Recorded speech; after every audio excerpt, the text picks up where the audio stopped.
Des dizaines de milliers de personnes ont été licenciées aux États-Unis. Pour sauver la première économie mondiale, un plan de sauvetage de 1000 milliards de dollars est en discussion au Sénat.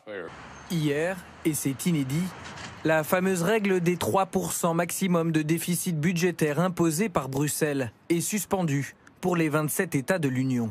Cela signifie que les gouvernements nationaux peuvent injecter dans l'économie autant qu'ils en auront besoin.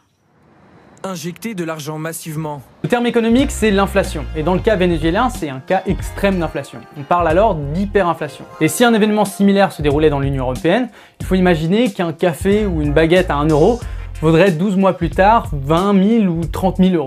Si ton salaire augmente d'autant, tu peux te dire que c'est pas vraiment un problème. Sauf que, même pas vraiment.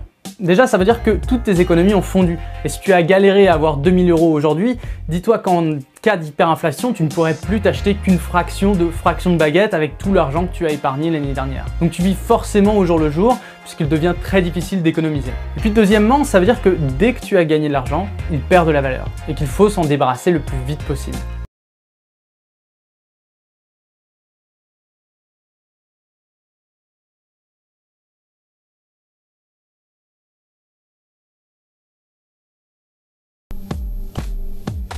Aujourd'hui, dans le meilleur des mondes, vous pouvez devenir un humain augmenté. Pour vous transformer en cyborg, c'est tout bête, un petit implant électronique sous la peau et le tour est joué. Aïe, mais tu me pinces! Ah bah oui, tu vas le sentir un peu, hein. Et dans toute la Suède, il y a déjà 3000 personnes équipées d'un implant numérique, une puce électronique insérée sous la peau avec leurs données personnelles. Une puce de la taille d'un grain de riz, équipée de la même technologie sans contact que les smartphones ou les cartes bancaires. Pour l'instant, cet implant ne peut contenir que très peu de données, l'équivalent d'une petite page de texte. Chercheur en microbiologie et en ingénierie électronique, Ben Liberton pointe le danger d'une surveillance généralisée. Imaginez que des services de plus en plus nombreux autour de votre maison, de votre ville ou de votre pays utilisent cette technologie et qu'elle y est indispensable. Par exemple, pour avoir accès au transport, au travail, au restaurant, aux toilettes.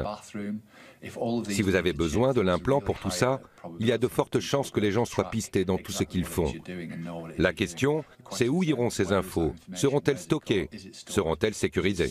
À partir du moment où vous savez que les gars veulent détruire la monnaie, c'est idiot, Pavardor. Un petit peu, quoi. Ah oui, mais on est obligé de faire des choses idiotes pour répondre à un comportement idiot. Ben, pour répondre à un comportement quasiment criminel, quoi. Oui, c'est pas idiot de leur part, parce qu'eux, ils s'en mettent plein les fouilles. Hein. C'est pas idiot de leur part, mais grosso modo, on est un peu comme la mafia, quoi. On a une mafia qui a décidé de nous ruiner. Ben, il faut, je sais pas, il faut envoyer un fils en Amérique, quoi.